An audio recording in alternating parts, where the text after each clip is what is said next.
রামনবমীর মিছিলে ডিজেও বাজবে, অস্ত্র বেরোবে, টিটাগড়ে হুঙ্কার অর্জুন সিংয়ের।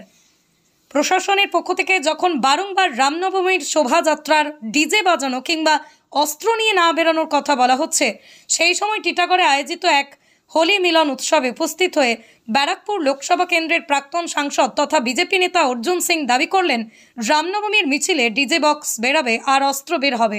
এর পাশাপাশি দাবি করেন 176টি মামলা তার বিরুদ্ধে রয়েছে, যদি প্রয়োজন পড়ে তাহলে আরও 176টি মামলা তার বিরুদ্ধে দেওয়া হোক, কিন্তু তিনি তার অবস্থানেই দাঁড়িয়ে থাকবেন। कुछ विचारों को रखना चाहूंगा। सही मानों में बंगाल में सनातन पर खतरा मंडरा रहा है। हमारे बगल में बांग्लादेश था। इस बांग्लादेश में आप देखें 24% से हम 8% भी नहीं रह गए हैं मुश्किल से।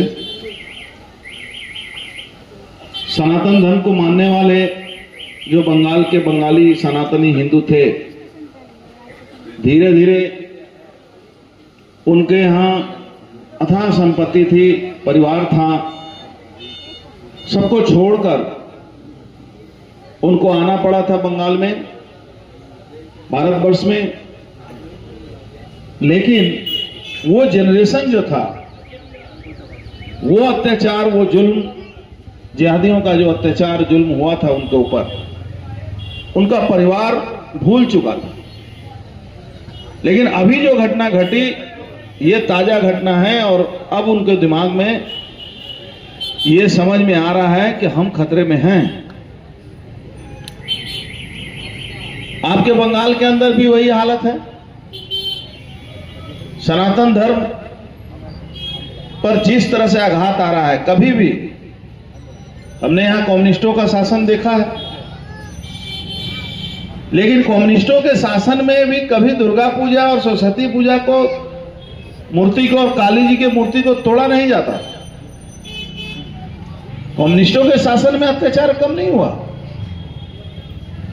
लेकिन इस तरह से किसी भी धर्म के लोगों को उनके कार्यक्रम से बाधा देना, उनके धार्मिक कार्यों को रोकना,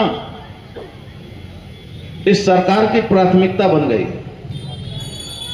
अभी हर थाने में एक मीटिंग हो रहा है, रामनवमी में डीजे नहीं बजना चाहिए, अस्त्र नहीं निकलना चाहिए। अरे भाई, तुम होते कौन है? तुम्हारे बाप का ही देश है क्या कि तुम रोकोगे? करो केस, करो मुकदमा, 176 मुकदमा, 176 और होगा, अस्त्र भी निकलेगा और डीजे भी बजेगा। कोई नहीं रोक सकता है। हमारे देवी देवताओं बिना अस्त्र के नहीं रहते हैं। अरे हमारे देवी देवता जो हैं वो साक्षात हैं। मैं किसी धर्म के विरोध में नहीं बोल रहा हूं, लेकिन आपके देवी देवता दिखाई नहीं देते हैं, तो आप उसका तुष्टीकरण करने में क्यों उतरे हुए हैं? आप तो दिखाई नहीं देते हैं, आपको कोई देख ही नहीं सकता। हम तो अपने देवी देवताओं को देखते हैं।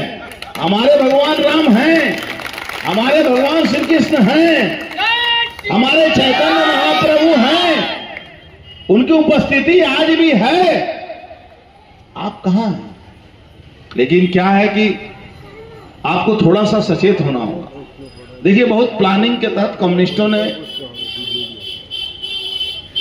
बंगाल के हिंदुओं को सेकुलर बनाया और जो उनके मुसलमान थे, कैडर थे, उनको मुसलमान ही रहने दिया, लेकिन हिंदुओं को सेकुलर बनाया। वो सेकुलरिज्म की भाषा करते हैं। मैं किसी भी धर्म का अपमान करने के लिए नहीं कहूंगा, लेकिन हम अपने धर्म की बात तो जरूर कहूंगे। जब मैं अपने धर्म की बात करूंगा तो हम लोग गलत हो गए। ऐसा नहीं हो सकता। ये भारत देश जो है, दुनिया में 57 देश है इस्लामिक कंट्री, 100 से ऊपर है क्रिश्चियन का कंट्री। हम अकेला एक देश है। यहां भी हमें सनातनियों को अपने अधिकार के लिए, अपना अधिकार हम नहीं बोल सकते हैं, हम नहीं कह सकते हैं, नहीं सुन सकते हैं। ये कौन सी सरकार है भाई? आज सृष्टि के माध्यम से